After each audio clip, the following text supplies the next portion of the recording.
안녕하세요. 이루다 스피치 배윤희 원장입니다. 네, 원장쌤으로 불러주세요. 자, 오늘은 지방직 구급 면접 경기도 편 2탄입니다. 네. 저번 시간에는 우리가 꼭 알아야 할 5가지에 대해서 설명을 드렸다면 오늘은 정말 면접에서 중요한 질문 탑5를 제가 선택을 했습니다. 이거는 꼭 준비하셔야 됩니다. 이거 준비 안 하시면 진짜 면접장에서 멘탈 탈탈 털릴 수 있습니다. 그래서 정말 중요한 질문이니까 꼭 준비하시기 바랍니다. 네, 첫 번째. 지원한 지역 왜 지원했어요? 네, 이 질문입니다.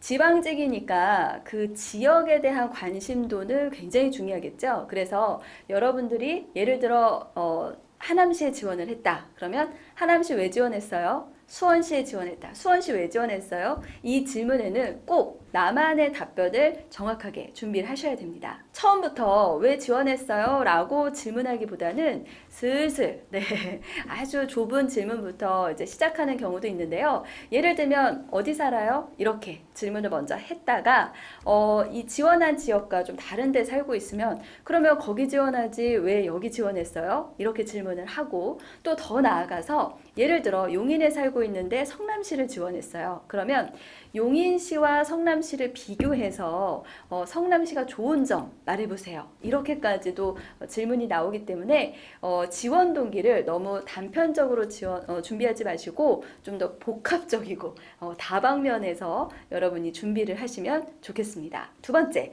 우리 지역에서 하고 있는 사업이나 정책 알고 있습니까? 이 질문인데요. 앞서 우리 지역 왜 지원했어요? 이런 지원 동기만큼이나 굉장히 지원한 지역에 대한 관심도를 알 수 있는 질문입니다. 그래서 이 지역이 최근에 어떤 이슈가 있고 또 밀고 있는 정책이 뭐고 또 시행하고 있는 사업들이 있으면 그것을 정확하게 파악을 해야겠죠. 근데 문제는요. 이거 알아요? 저거 알아요? 이런 질문보다는 본인이 알고 있는 사업 있어요? 이런 식으로 좀 열려있게 질문을 합니다. 그래서 그 지원한 지역의 사업이나 정책을 여러분이 좀 알기 쉽게 여러분의 생각을 넣어서 설명을 하시면 너무 좋죠. 더 나아가서 관심 있는 사업이나 정책에 대해서 바로 후속 질문이 나오겠죠. 뭐가 나올까요? 네, 그 정책의 장점이 뭡니까? 혹은 단점이 뭡니까? 어떤 점을 개선해야 하겠습니까? 이렇게 꼬리 질문이 있을 수 있습니다. 그래서 이것도 역시 그냥 이런 정책이 있구나 이렇게 공부하지 마시고 이 정책의 부족한 점은 무엇이고 이런 점을 보완해야겠다까지 생각하시면 좀 더 면접을 유리하게 이끌 수 있을 겁니다. 예를 들어 화성시 같은 경우에는 얼마 전에 읍면동이 통합이 됐어요. 그래서 읍면동 통합된 거 아는지 또 물어봤고요. 정책이나 사업 말고도 파주시 같은 경우는 관광지 알고 있는 데 있습니까? 그 관광지 아쉬운 점 얘기해 보세요. 이렇게 관광지에 대해서도 물어봅니다. 그뿐만 아니라 우리 지원한 지역의 재정 자립도 또 인구수 여러 가지들이 있죠. 그런 각각의 지표도 아셔야 합니다. 꼭 준비하세요. 자, 세 번째. 지원한 직렬이 갖춰야 할 역량은 무엇입니까? 인데요. 우리가 지원한 직렬이 참 많죠. 이렇게 일반 행정, 사복, 사회복지직 이렇게 직렬이 있잖아요. 그 직렬이 갖춰야 할 역량은 꼭 물어봅니다. 정말 단골 질문이니까 이거는 꼭 준비를 하셔야 됩니다. 여러 가지 공직관이 들어갈 수 있는 것들이 있겠죠. 책임감, 봉사정신, 성실함, 여러 가지들이 있는데 그거를 잘 지원한 그 직렬과 잘 맞도록 이유까지 제시를 하시면 좋겠습니다.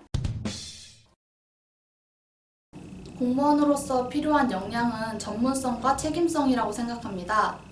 전문성과 책임성이 부족하다면 제대로 된 업무 수행이나 평가가 어려울 수 있고 사회 기반 시설을 다루기 때문에 작은 실수에도 시민들에게 큰 피해를 가져다 줄 수 있다고 생각하여 높은 수준의 전문성을 유지하고 이에 맡은 바 업무를 착실하게 수행하고자 하는 의지가 필요하다고 생각합니다. 네. 그래서 좀 뻔하게 하셔도 좋지만 내가 생각했을 때 중요한 가치관들이 있다면 그것을 좀 더 키워드화해서 좀 면접관에게 좀 차별화되게 말하시면 좋겠죠. 네, 네 번째, 갈등 해결 경험입니다. 구급 같은 경우에는 최일선에서 민원인을 많이 응대를 하죠. 그러다 보니까 아무래도 이런 갈등이나 컴플레인을 정말 많이 해결해야 되는 대단한 분들이신데요. 그러다 보니까 이 과거에 이 사람이 어떻게 갈등을 해결했는지 그것을 좀 많이 물어봅니다. 그래서 여러분들의 경험 중에 갈등을 조정하거나 혹은 해결했던 그 경험이 있다면 하나쯤은 꼭 준비를 하시기 바랍니다. 저는 경험이 없어요. 그런 분들 계시거든요. 그러면 거창한 거 아니어도요. 친구들과 여행을 갈 때 뭐 여행지 선정에 뭐 이렇게 좀 갈등이 있은 적도 있을 테고 혹은 우리 팀 프로젝트, 과제 팀 전공 프로젝트 할 때 서로 의견이 안 맞아서 좀 일이 흐지부지 될 때 내가 좀 어떻게 해결했다 이런 것도 말할 수 있거든요. 사소한 스토리도 좋으니까 자신이 어떻게 행동을 해서 그 갈등을 해결했는지 잘 드러나도록 답변을 준비하시기 바랍니다. 다섯 번째, 악성 민원인 어떻게 해결할래요? 라는 질문인데요. 요즘은 민원인 중에도 좀 악성 민원인이라고 하는 그런 분들이 계시죠. 그래서 공무원들이 굉장히 스트레스를 많이 받는다고 하는데요. 이런 부분은 뭐 공조직뿐만 아니라 모든 사조직이 갖고 있는 최근의 어떤 이슈들입니다. 그래서 이 공무원 조직도 피할 수 없는 이슈인데 이러한 부분을 만났을 때 어떻게 해결할 건지 그런 질문을 많이 하고 있습니다. 아무래도 구급이다 보니까 더 이러한 응대를 침착하게 잘 해야겠죠. 만약에 이런 경우에 어떻게 할래요? 이런 질문은 좀 단계별로 하시면 됩니다. 그래서 처음에는 우리 악성 민원인이 막 컴플레인을 해요. 그럼 어떻게 하셔야 될까요? 그렇죠.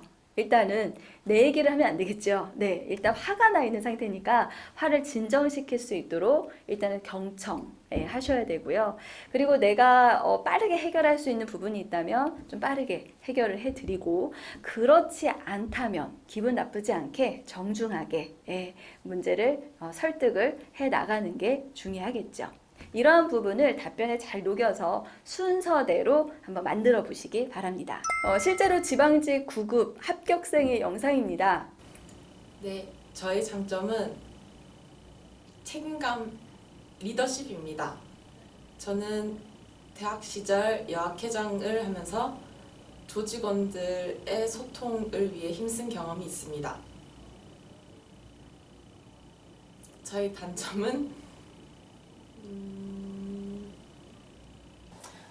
우선 저는 대학 시절에 도시, 교통, GIS에 관한 다양한 공부를 배웠습니다. 그때 지적은 도시 기반 시설의 가장 근간이 되는 땅을 다루는 일로서 그 일에 대한 중요성을 많이 느꼈습니다. 또한 현장 실습을 하면서 지도 매핑이나 지적도, 임야도와 같은 그런 스캔 업무를 담당하면서 꼭 한번 일해보고 싶다는 생각이 들었습니다.